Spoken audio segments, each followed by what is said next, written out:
Okay, so what are we doing on, well, it's not really Sunday fun day today. It's kind of Saturday late afternoon. It's kind of raining and waiting to go out for dinner with our good friends tonight. Chinese smorgasbord. Yeehaw. Anyway, so thought I'd come out in the shop and fart around. So I kind of swept and cleaned the shop up. Not that you're going to see that in the camera, but I like a clean, organized shop. So kind of just picked up any metal and crap that's laying around the floor and swept it up and gave it a bit of a blow down and tidy it up. I like to try and blow the shop out and clean it up once a week. So, you know, I like to take a look and see what I'm missing on the shelves. I like to keep stocked up. When I start to see like Brake Clean, Carbmetic, that kind of shit run down to 4 cans, I like to bring it back up to 8 cans. Just like to have it here. Anyway, so I was playing around and obviously got my Coca-Cola bottle going right there. Later tonight there'll be Coke and rum, but anyway, I dug out the grill shelf from the Model A. As you know, the Model A is at upholstery, and the 58 wagon is over at the wiring shop. Got it over there. So I'm going to go over there tomorrow on Sunday and spend a couple hours over there doing a little bit of stuff. And luckily the gentleman where it's at, he allows me to go in there and play around a little bit. I can't be a nuisance. I can't be there like all day long, but I can go over there for a couple hours. But as far as today goes, I was thinking maybe I would find my grill insert wherever I put it and see if I can't put that in my grill shell. Why not? That's a head start for when the Model A gets home. When's the Model A coming home? Well, I told you when the Model A is coming home. I told the gentleman that's doing the upholstery, Ron, I said, you can have that car guaranteed to the end of May. Unless it starts to bother, you can have it to the end of May. I'm not insuring it till July 1st, like I've said over and over again. July, August, September, those are the 3 best months. I definitely want it on the road then. But if June is super nice, I might put it on the road for June. But I'm not rushing Ron. I'm okay.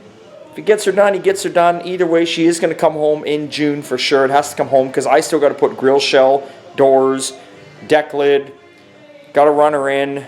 Still got to adjust the diff a bit. A few little things. I got probably 2 days of solid work on her. She's on the road. But as we all know, she is running. So that's a good thing.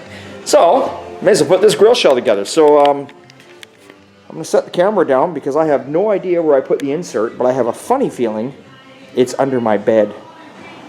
That's right, it's under the bed, along with many other things under the bed for car parts. So I'm going to go take a look. Found it. Under the bed where I thought it was, along with a lot of other car parts the wife don't know about. Oh, did I just say that live on tape? Uh-oh. Anyway, so I'm going to lay it in here like I am, and there's 4 mounting tabs. Got to mark, drill holes. I should have done that before this got painted. So we're going to be extremely careful. Wasn't thinking ahead there. And they give us some nice stainless screws for it with nuts, so that's all good. I got my old grill shell I was just looking to copy. So the reason I replaced it was this is a fiberglass shell. And this one, the bar's got a few bends and she's kind of banged up around the corners, and I just couldn't do that. So I replaced this one with a metal grill and a new grill insert. So I'll drill a couple holes and away I go. Well, nothing too fancy to show you here. Just see if I can hold it up. Oh, watch me drop it. 1 grill shell. You'll see that. 1 grill shell assembled. Big deal. Drilled 4 holes and mounted it. But had to make sure the holes were even. Anyway, so that's a head start. So I think I'm going to go hide that back under my bed if it'll fit. Should fit under my bed. I think there's enough room. And then, I don't know, see what else we can play with around here. It's just one of those days. Okay, so I brought the 1/2 of the front bumper in. I had that down in the down in my 50s room in the basement. And yes, this is for the 58 Chevy wagon. Yes, I had ended up. It snowballed. We all knew it was going to snowball. I ended up putting that new grill insert in there because the old one was all banged up, twisted, broken, everything. And the front end's apart, and like I said, I'm not taking this front end back apart again, right? So now it's going together, the grill insert. I'm like, oh, fuck, let's just replace the grill insert. Then I held the signal light housings up to it, and you had that nice bright grill insert, and the signal housings just didn't look good. So you end up chroming the signal light housings. Then you end up buying new headlight doors or headlight housings, right? You buy those. Then you start looking at it and you're like, well, now the chrome that goes across the hood, runs down the side of the fender, the mustache bars, that don't look good. So now I'm re-chroming that. I get all that re-chromed and I thought, I'm leaving the bumper alone. They're a lot of money to get the bumpers re-chromed. Trust me, a lot of money. I'm going to leave the bumper alone. I couldn't leave the bumper alone. How can you put a faded, pitted, rusty looking bumper up against all that new chrome? When you start on one area, that's where you go down the rabbit hole. When you start on that area, I didn't have to do it all. I could have kept taking it back and forth, apart. It's already apart. My time is worth something to me. So I was just like, fuck it. Let's chrome everything in the front. So everything on the front of the 58 wagon, when it's all done, has been re-chromed. Everything, right down to the V on the hood, the little fender spears, they're re-chromed. Everything there is re-chromed and done and new. All the bright work is new, except the side trim. I didn't touch that. It's got a few dings in it, but it's very shiny, and I like that, and I'm going to leave it. Because chances are it's going to get dinged again, because I'm taking it grocery shopping, I'm taking it everywhere I go. It's going to go in a parking lot, and I'm not parking at the very end of the parking lot. I'm parking amongst all the other cars. So I'm okay. But the front end needed that nice flashy chrome, and on a 58 Chevy, well, they're pretty sharp in the front, so it needed that. So when I take it apart this winter, obviously now what I got to do is this winter I have to do the chrome on the back. I'll have to do the back bumper and some of the back stuff. That's okay, but that's this winter. The front end is done, she'll look good. So where I'm going with it is, when you get bumpers back from the chrome shop, I mean, they come back to you like this. Now I've seen several different people do several different things. The one thing I do is I spray them black in behind.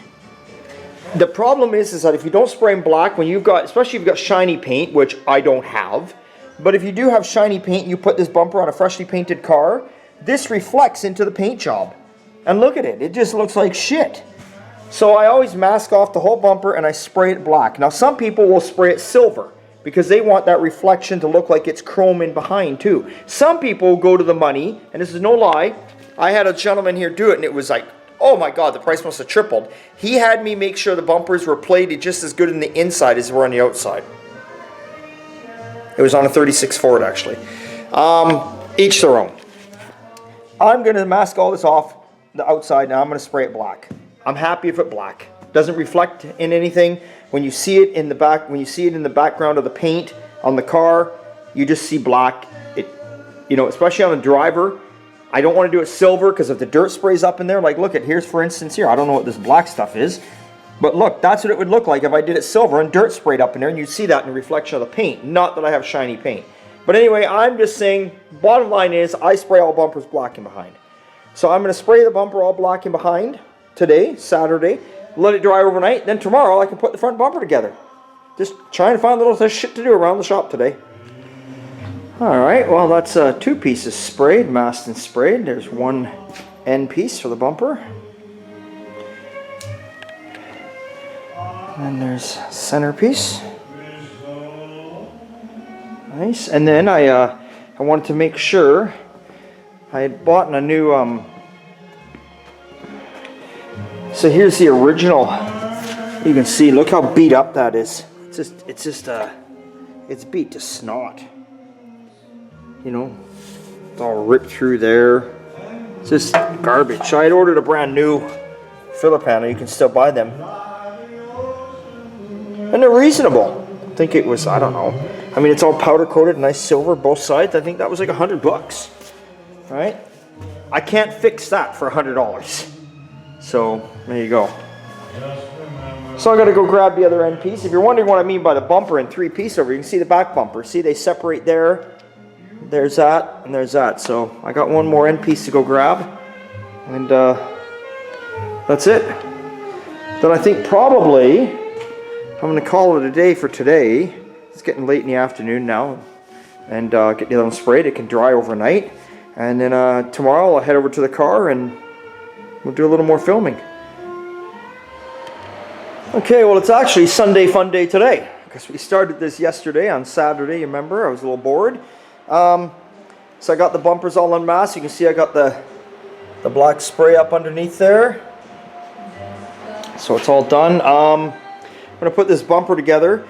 I was over working on the car today. I had to go meet the painter, so I played with the car a little bit. I kind of looked at a few things on it and got some ideas. I didn't really work on it, I shouldn't say that, but took some measurements for fuel line and tranny lines and stuff like that. And so over at the booth there where the electrical guy also is, my buddy Dan. So I got the go over there and look at things, and I didn't bother taking the camera, obviously, because there was nothing to film. I didn't do nothing to the car. I measured, like I say, I measured lines out and figured out what I need to do, and next Sunday I'm going to go over there and play with it a bit.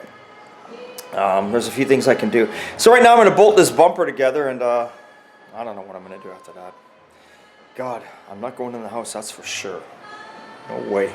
Okay. Okay, so I got the back bumper all taken apart. No, I'm not rechroming it, I'm just replacing the centerpiece. But I set it down there because this is a piece I'm replacing because I hate them reverse lights in there. So I got a new one of those. This chrome's not bad on the back bumper, so what I'm doing is I'm going to clean up all the brackets and paint them up and let them dry. I mean, it's apart, so why wouldn't I paint all this stuff up, right? So that is what's going to go on here right now. Front bumper's all together, and I put it away in the house along with everything else, and that's that. Alright guys, well, back in the office here, we're going to call it a day. Lots of goodies laying around the office. My camera's kind of acting up a bit here too, so I don't know what's going. It's coming on and off, so I think maybe it's time for a different battery. But anyway, so hey, it's always a good time at old time, and it was a boring Sunday fun day, wasn't it? But we'll catch you next time.